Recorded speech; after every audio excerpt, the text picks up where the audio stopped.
In today's video, I'll show you how to use calculator logic in Typeform step by step.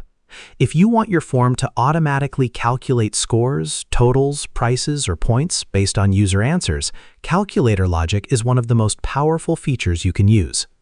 First, open Typeform and go to your workspace.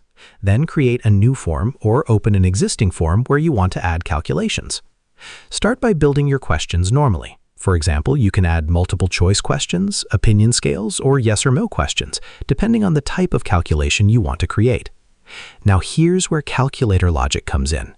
Click on the Logic section inside the form builder. This is where you can create rules and calculations based on user responses. Next, assign values to your answer choices. For example, if you're creating a quiz, you can give correct answers a higher score. Or if you're building an order form, each product option can have a different price attached to it. For example, basic plan equals 10 points, premium plan equals 20 points, advanced plan equals 30 points.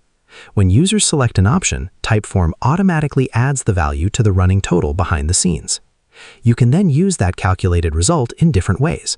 For example, you can show different ending screens depending on the final score, recommend products based on totals, or create personalized outcomes for each user. Calculator logic is especially useful for quizzes, pricing forms, lead scoring, personality tests, and product recommendation forms. Another powerful feature is combining calculations with conditional logic. This allows your form to become much smarter and more interactive based on both user answers and calculated scores. As you build your logic, keep your scoring structure simple and organized. Clear naming and consistent values make troubleshooting much easier later. After setting everything up, click the Preview button and test multiple answer combinations yourself.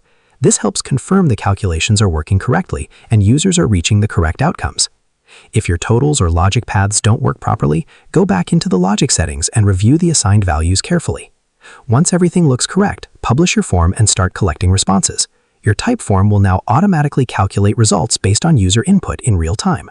And that's it. You've successfully learned how to use calculator logic in Typeform to create smarter and more dynamic forms. And that's how you use calculator logic in Typeform. Share this video and subscribe for more helpful tutorials.